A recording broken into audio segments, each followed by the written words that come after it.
চিরসত্য একটা কথা আছে যে বিন্দু বিন্দুতে সিন্ধুর সৃষ্টি হয়। তো আমার এই ছোট্ট চ্যানেলটি, যেটা আমার নয় আপনাদেরই চ্যানেল, আপনাদের আশীর্বাদে আজকে আস্তে আস্তে একটু বড় হচ্ছে। আর 5জন সাবস্ক্রাইবার হলেই আমার 500 সাবস্ক্রাইবার কমপ্লিট হবে।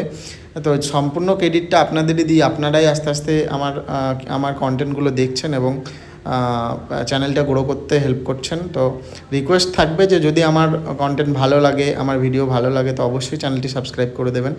আর লাইক কমেন্ট করে শেয়ার করে অবশ্যই পাশে থাকবেন। তো আজকে একটা নর্মাল কেকের ভিডিও নিয়ে চলে এসেছি।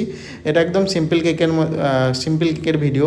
প্রথমে ক্রিম দিয়ে আইসিং করে নিয়েছি এবং তার উপরে পার্পল কালারের শেড দিয়েছি সাইডে, এবং 1M নজেল আমি ব্যবহার করেছি। এটা পুরোটাই 1M নজেল, ডিপ এবং লাইট কালারের দুটো শেড দিয়েছি, আর উপরে সিলভার কালারের বল দিয়ে আমি কেকটা ডেকোরেশন করেছি। তো একদম সিম্পলের মধ্যে, যদি ভালো লেগে থাকে অবশ্যই চ্যানেলটি সাবস্ক্রাইব